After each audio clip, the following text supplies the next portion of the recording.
믿음이라고 하는 것은 하나님의 약속과 현실 사이에 가장 필요한 것입니다. 그렇지 않습니까? 하나님께서 성경에 보면 약속을 굉장히 많이 하셨어요. 언약, 약속. 그래서 구약, 신약, 그 약속이거든요. 근데 그 하나님의 약속이 있고 또 우리가 살아가는 현실이 있어요. 근데 그 사이에, 약속과 현실 사이에 가장 필요한 것이 뭐라고요? 믿음. 하나님의 약속하신 복을 우리가 받기 위하여 우리에게 가장 필요한 것이 뭐냐 하면 믿음이에요. 여러분, 신앙생활은 우리가 결단하고 생각했던 것처럼 그렇게 쉽지가 않아요. 여러분, 우리가 교회 나와서 하나님의 말씀을 듣고 은혜 받고 또 기도하고 성도의 아름다운 교제를 나누고 그러고 나서 이제 저 예배당 문을 나서고 여러분의 가정으로, 직장으로, 사회로, 세상으로 나가죠. 근데 여러분, 세상이 만만합니까? 그렇지 않아요. 세상은 절대로 만만하지 않아요. 특별히 성도들이 믿음으로 살아가려고 아무리 결단하고 힘을 써도 그 우리의 믿음을 없애려고 하는, 믿음으로 살지 못하게 하는 사탄의 장난도 많고 유혹도 많고 또 이 세상 가운데 많은 어떤 그런 일들 속에서 우리가 그 믿음을 선택하면서 믿는 자답게 살아가는 것, 그게 참 쉽지가 않습니다. 우리가 세상에서 믿음으로 살아가는데 다 도와주면 얼마나 좋겠어요. 그러면 별로 어려운 게 없죠. 그러나 믿음을 끝까지 사수하고 모든 선택에 믿음의 선택을 하고 하나님을 기쁘시게 하고자 하는 그 믿음으로 살아가는 것은 굉장히 어려워요.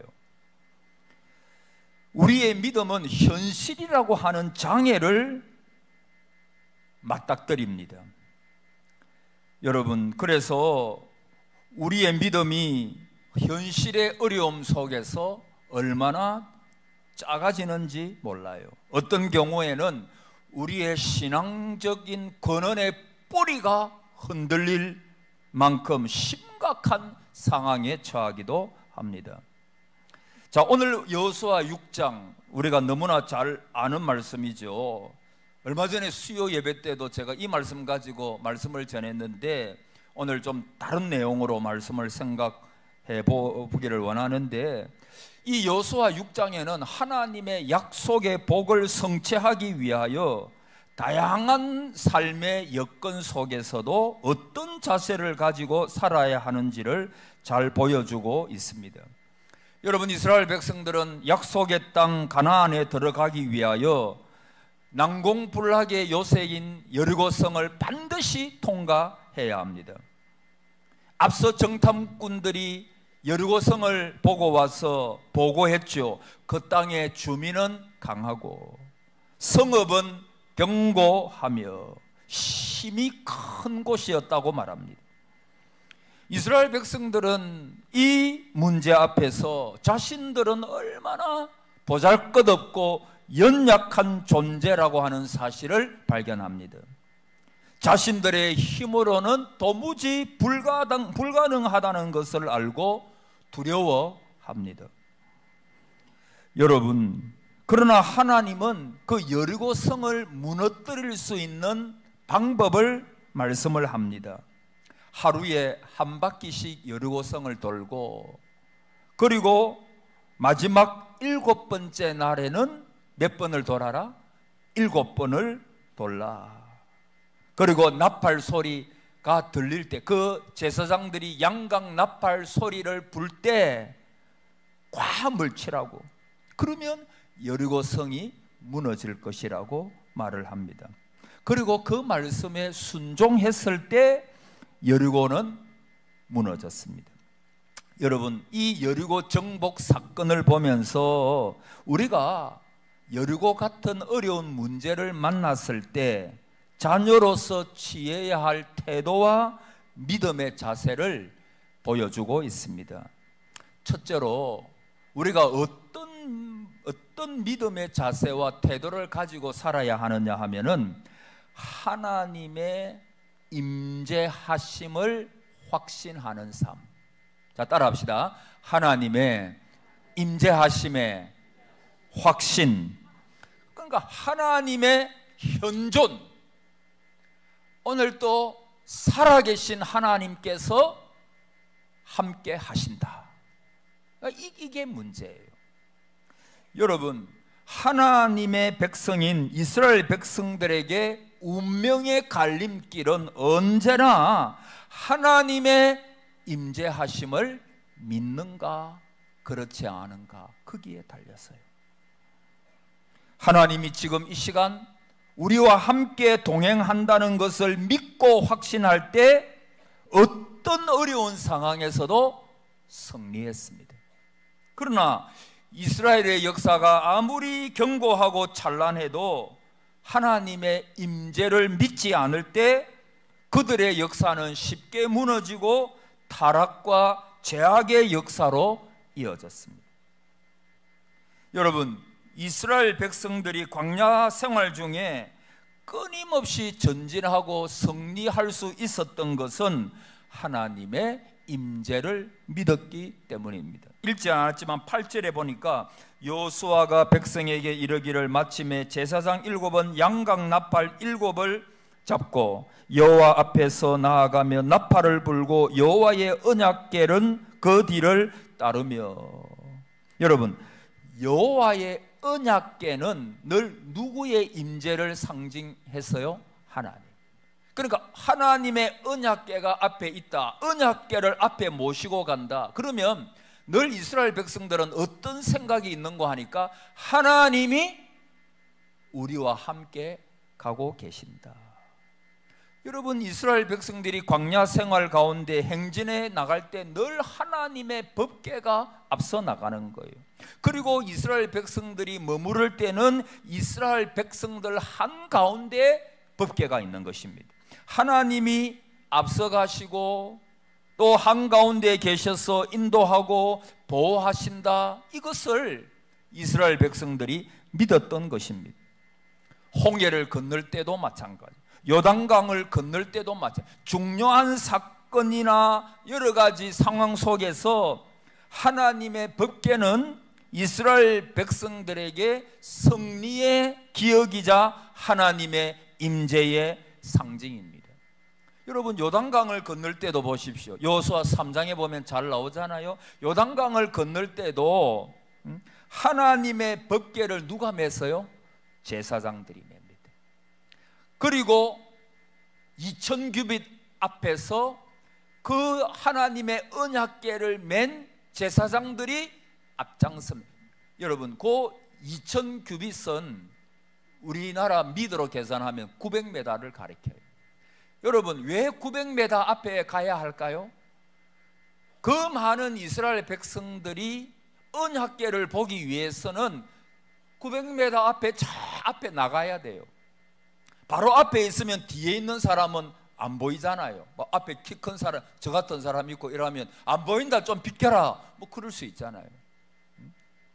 여러분, 저도 이 키가, 미안합니다, 키가 조금 크니까 사진 찍을 때 늘 가로 밀립니다. 우리 목사님들하고 어디 놀러 가면 김 목사 좀 옆으로 빠져라. 주로 키 작은 사람들이.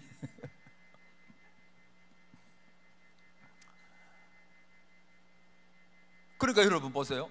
900m 앞에 하나님의 언약궤를 저 뒤에 있는 모든 이스라엘 백성들도 볼 수 있도록 그 앞에 하나님의 언약궤를 맨 제사장들이 앞장서는 거예요. 하나님의 언약궤는 하나님의 임재의 상징. 그래서 요단강은 하나님께서 건너게 하시는 것이다. 하나님이 지금 여기에 함께 계심으로 우리는 이 요단강을 육지처럼 건너는 것이다. 하나님께서 그것을 보여주시는 거예요. 여러분, 적군들 앞에서 이스라엘 백성들이 할례를 받습니다. 여러분, 전쟁 앞두고 적군이 바로 앞에 있는데 할례 받는 것은 그 미친 짓이지요. 세상 사람들 말은 미친 짓이에요. 그거는 어리석은 거예요. 근데 하나님은 할례를 받으라. 왜 할례 받으라 그럽니까? 이 전쟁은 성결 전쟁입니다. 거룩한 전쟁입니다. 영적인 전쟁이에요. 그래서 하나님이 싸우시는 전쟁입니다. 그래서 세상 사람들이 볼 때는 어리석은 짓이지만은 하나님은 하나님께서 함께 하신다. 그거 가르쳐 주시기 위하여 할례 받으라. 전부 남자들이 할례 받는 것입니다.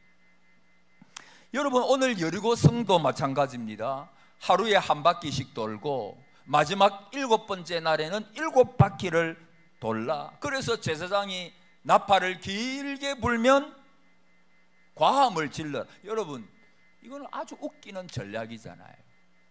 여리고성 사람들이 위에서 볼 때는 너무나 이상한 거예요. 저 사람들이 이제 완전히 정신이 이상해졌다, 그렇게 생각할 수도 있어요.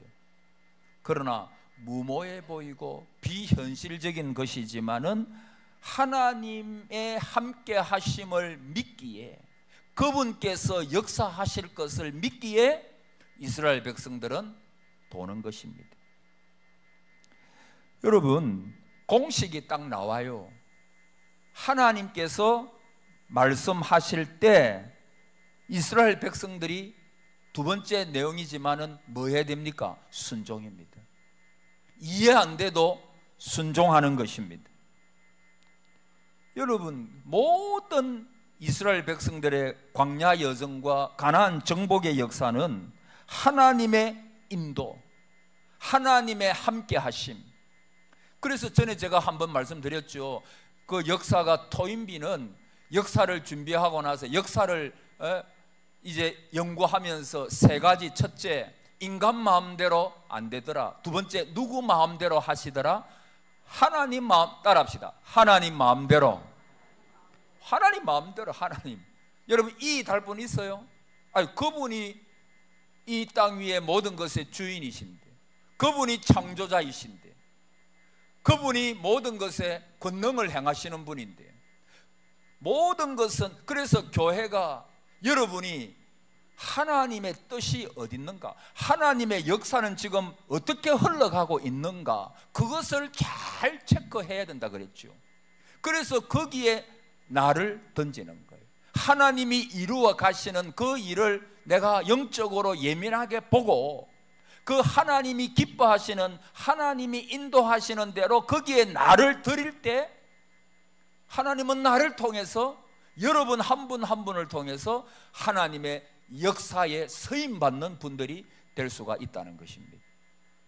그리고 세 번째는 아주 허튼 어떤 시간이 없다는 것. 모든 사건 속에서는 하나님의 섭리가 있더라, 그 말입니다.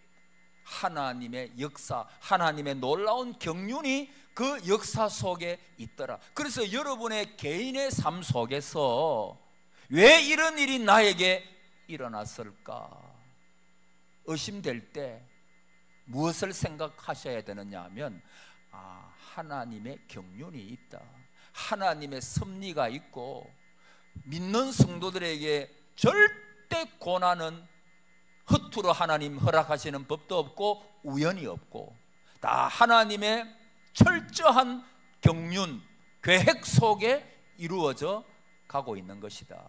믿으시기를 바랍니다. 이 믿음이 없으면 미쳐버려요. 이 믿음이 없으면 화임이, 왜 나에게 이런 일이 일어나게 합니까? 그 질문하다가 끝나버려요.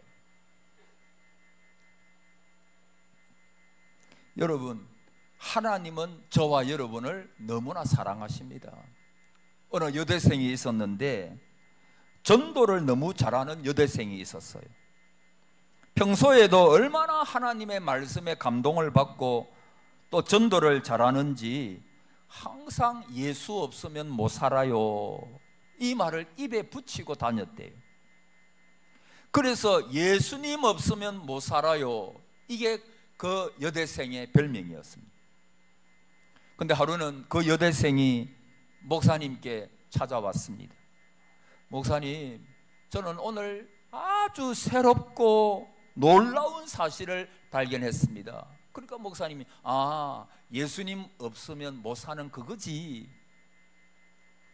그러니까 이 여대생이 목사님이 하는 말이 뭐냐 하면, 아니에요, 뭐 그거는 제가 진작에 깨달았고 또 깨달은 것이 하나 있는데, 그게 뭐냐 하면은 하나님도 예수님도 나 없이는 못 산다는 사실을 깨달았어요. 여러분, 의미가 있지 않아요? 하나님께서 독생자를 이 세상에 누구 때문에 보내셨죠? 나 때문에. 한번 따라해 보세요. 나 때문에. 그 사랑하신 거예요. 근데 그 사랑이 이해는 안 돼. 아무리 제 머리로 이 티끌 같고 벌레 같고 버러지 같은 나를 그 창조주 하나님의 독생자 그분께서 이 세상에 오셔서 십자가를 지실 만큼 나를 사랑하셨다? 이해는 안 되는데 팩트거든요. 사실이거든요. 그래서 이 여대생이 그것을 깨닫고, 나도 하나님 없이 못 살지만은 하나님도 주님도 나 없이는 못 사시는 분이구나. 그래서 독생자를 십자가에 죽이시기까지 나를 구원하시려고, 나와 함께 하시려고 십자가에 독생자가 죽도록 그렇게 허락하셨구나. 그래서 성 어거스틴, 우리가 잘 아는 이 말 했죠. 참으로 이상하고 이상하다. 만약 내가 창조주 하나님이었다면 벌써 이 세상을 심판해 버렸을 텐데, 이상히도 하나님은 나를 사랑하시다니. 그분은 사랑하시는 것도 나 한 사람밖에는 사랑할 사람이 없는 것처럼 나를 사랑하신다. 아니, 내가 이 세상에 남아있는 유일한 생존자라고 할지라도 그분은 나를 위하여 십자가에 목숨을 버리셨을 것이다 라고 하는 유명한 말을 했는데, 여러분 마음에 와닿지 않습니까?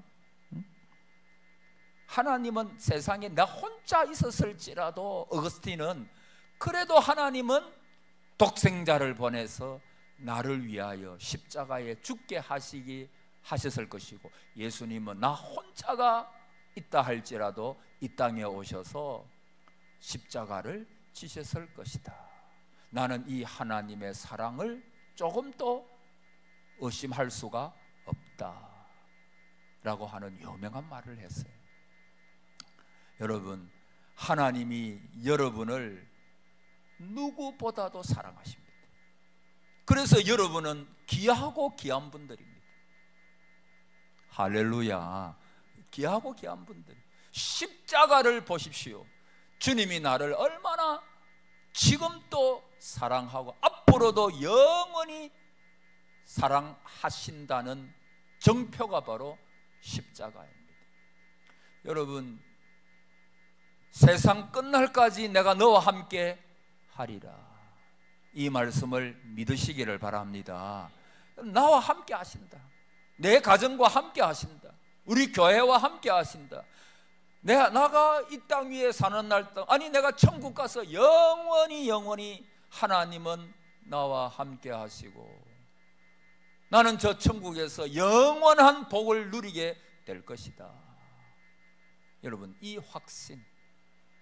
그래서 이스라엘 백성들이 이 여리고성 앞에서 어떤 신앙의 태도와 자세를 가졌어요? 하나님의 현존, 하나님이 우리 백성들과 우리와 함께 하심을 확신했습니다. 두 번째, 여러분, 하나님께서 약속하신 복을 누리려면 아까 말씀드렸잖아요. 따라하세요. 순종해야 합니다. 뭐 해야 된다고요? 그래서 여러분, 성경에 보시오. 원리가 똑같아요. 하나님의 약속, 그 다음에 뭐예요? 순종, 그 다음 뭡니까? 하나님의 역사가 일어나는 거예요. 여러분 성경에 전부 다 오병이어 사건, 그것도 여러분 순종하는 거예요. 물이 포도주 되는 사건, 순종하는 거예요. 그 어머니가 하인들 보고 예수님께서 시키시는 대로 해라. 그 더 나은 포도주를 갖고 온 거예요. 예수님이 만드셨으니까 최상의 포도주 아닙니까? 그래서 연회장이 야, 이렇게 좋은 포도주를 어떻게 숨겨놨느냐. 먼저 좋은 거 주고 나중에 하파리를 주는데, 야, 여기는 막 좋은 거 숨겨두고 사람이 취하고 나서 더 좋은 거를 낸다는 거예요. 거기도 보십시오. 순종. 베드로가 말씀에 의지하여 그물을 내리리이다. 뭐해서요? 순종. 순종하는 거예요. 순종. 여러분 여리고성을 돌 때 하나님께서 말씀하신 게 있죠. 입을 마라. 닫으라. 따라합시다. 입을 닫으라. 그 침묵은 침묵. 여러분 사람들이요, 이해 못하는 일이 있을 때 불안과 두려움을 해소하는 방법이 뭐냐 하면 자꾸 말을 하는 거예요. 표현 중에서 너무 간단한 것이 뭐죠? 말이죠. 원망이나 불평 혹은 두려움이 담긴 말. 여러분 이스라엘 백성들의 40년 광야 생활을 요약하면 불평과 원망이에요. 날마다 이해하지 못할 일이 일어나니까, 불안하니까 막 말을 내뱉는 거예요. 이런 일들 앞에서 불평과 원망은 이스라엘 백성들에게는 너무나 자연스러운 반응이었습니다. 그런데 문제는 하나님께 영광을 돌려야 되는데, 그 행하신 일들을 인정해야 하는데, 하나님을 기쁘시게 해야 하는데, 그분 마음을 그 불평과 원망은 늘 상하게 한다는 것입니다. 다시 말합니다. 불평과 원망의 말은 하나님을 대적하는 자리에 이르게 하는 것입니다. 하나님은 자신을 인정하지 않고 순종하지 않는 자들을 위해서 결코 일하시지 않습니다. 다시요. 하나님을 인정하지 않고 순종하지 않는 자들을 위해서 하나님은 결코 일하시지 않습니다. 뿐만 아니라 그 사람들은 하나님의 나라를 받을 수도 없다라고 말씀합니다. 하나님은 우상 숭배하는 이스라엘에게 내가 너희와 동행하지 않겠다 그렇게 말합니다. 여러분, 여러분의 말이 너무 중요합니다. 지도자의 말 한마디가 중요합니다. 옛날에 노무현 대통령께서 살아계실 때 제가 우연히 유튜브를 봤어요. 근데 국민과 대왕과 기자들하고 대화를 하는데, 그때 이제 여러 가지 주제가 있는데 그 주제와 안 맞는 그런 말이 나온 거예요. 그래서 대통령도 아주 소통의 달인이었잖아요. 노무현 대통령 알아요? 아는구나. 그랬잖아요. 그런데 어떤 예민한 문제가 하나 나온 거예요. 그때 대통령이 이렇게 이야기를 하더라고요. 내가 그 문제에 대하여 여기서 얼마든지 대답할 수 있고 이야기할 수 있습니다. 그러나 대통령의 나의 말 한마디는 굉장히 파장이 있을 수 있습니다. 이 질문에 대하여 내가 쉽게 말할 수 있지만, 그러나 여러 가지 상황을 종합해 볼 때 내가 이것에 대해서는 좀 더 연구하고 다른 많은 사람과 의논하고 그 부서와 이야기도 해보고 그러고 난 다음에 대답을 하는 것이 좋겠다 싶습니다. 그래 이야기를 하는데 그 말이 참 인상 깊게 남아 있습니다. 왜? 대통령의 말 한마디는요 굉장히 영향을 미쳐요. 좋든 싫든, 그것이 좋은 것이든 안 좋은 것이든 굉장히 큰 영향을 미쳐요. 여러분, 내가 어떤 말을 할 때 누가 가장 영향을 많이 받는 줄 아세요? 자기 자신입니다. 자기 귀에 제일 먼저 들리거든요. 그리고 옆에 있는 사람들이에요. 가족들이에요. 옆에 있는 성도님들, 이웃들이에요. 그게 굉장히 영향을 많이 받게 해요. 그래서 여러분, 그 이스라엘 백성들의 그 불평과 원망의 말은 먼저 자기들을 믿음 없는 사람으로 끌고 가버리는 거예요. 그리고 서로에게 좋지 않은 영향들을 끼치게 되는 것입니다. 하나님께서 말하지 말라, 분명히 작전이 이상하기 때문에, 전략이 이상하기 때문에 말을 할 거예요. 왜? 그들의 특기가 불평과 원망이니까. 이게 무슨 일이고 이러면서 막 하나님이 정말 이상한, 하나님 살아계시나 말이에요. 뭐 이게 한 바퀴 돌고 마지막 날에는 7바퀴 돌라. 이게 전쟁사에 무슨 이런 일이 있을 수가 있었느냐? 아마 해도 엄청 많이 했을 거예요. 돌면서도 이야기하고 집에 가서도 이야기했을 거예요. 여러분, 하나님께서 침묵하라 하시면 소극적으로는 자기 생각만 가지고 불신앙의 죄를 짓지 말라는 거예요. 다시요. 자기 생각만 가지고 불신앙의 죄를 짓지 말라는 거예요. 적극적으로는 하나님의 약속만을 생각하고 기억하라는 것입니다. 어려운 일만 보지 말고 주의 약속을 생각하면서 하나님께서 어떻게 내 가정을, 나를, 우리 교회를 인도해 가시는지를 믿고 마음으로 그 약속을 붙들라라고 하는 것입니다.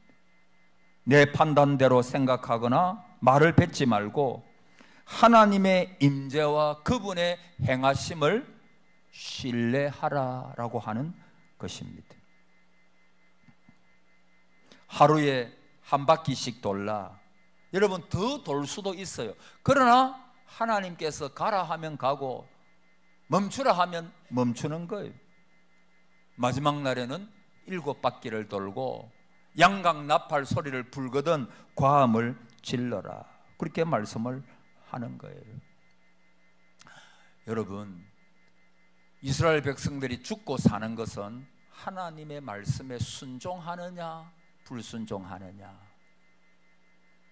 그 어떤 집사님이 계셨어요. 제가 이거는 들은 이야기. 이 집사님이 늘 자녀들하고 부인만 교회 가고 자기는 교회 잘 안 나가다가 뒤에 하도 교회 나오라 하니까 교회에 나왔는데 그냥 출석만 하는 교인이었어요. 근데 어느 시간에 이 집사님께서, 뒤에 집사님이죠. 그때는 뭐 아무것도 아니고. 근데 이분이 하나님의 넘치는 은혜를 받아버렸어요.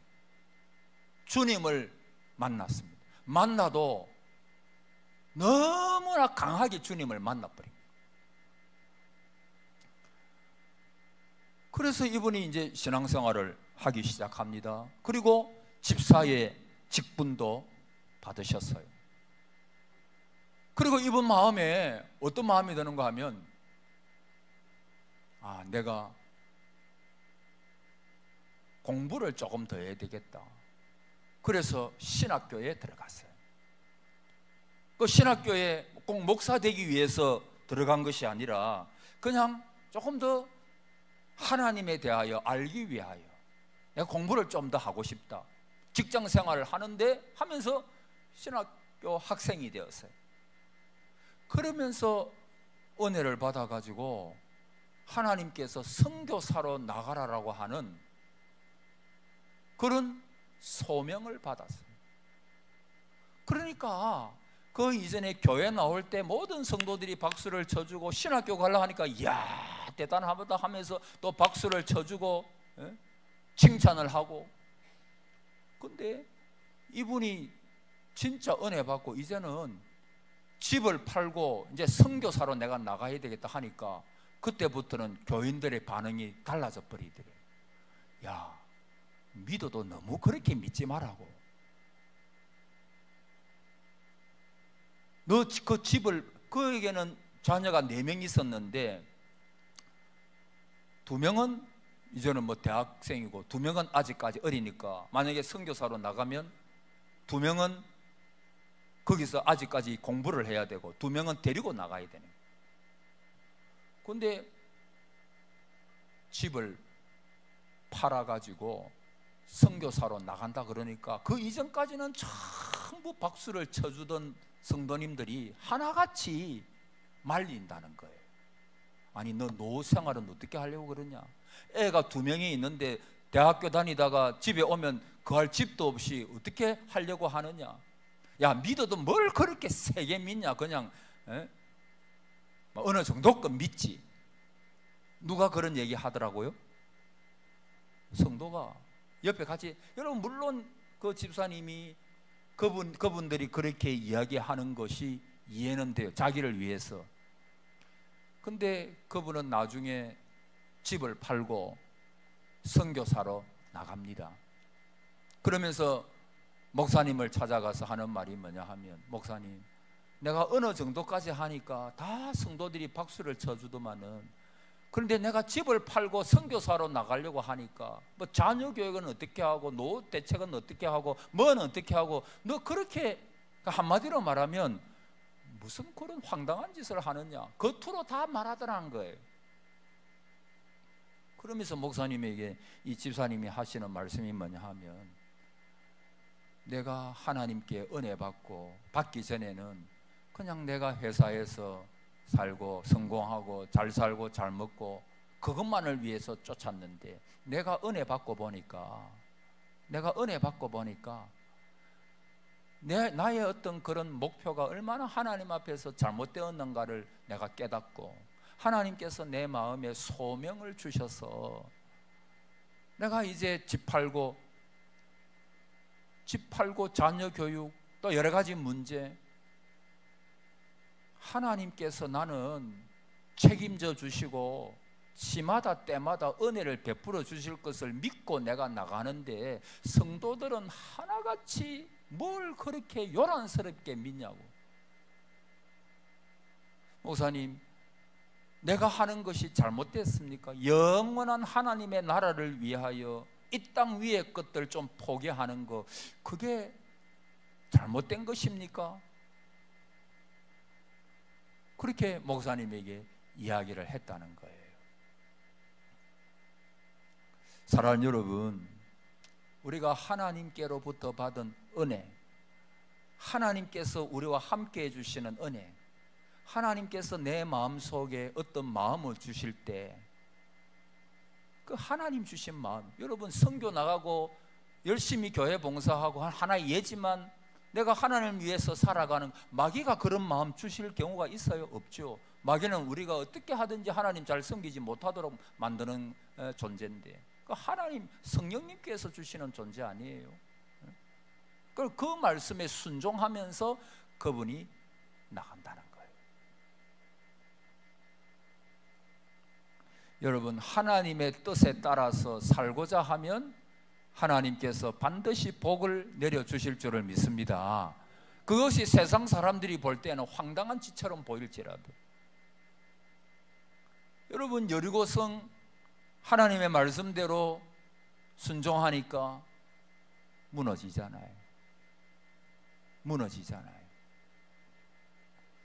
여러분, 순종하여 나갈 때 그것이 비록 황당해 보이고 어려워 보이고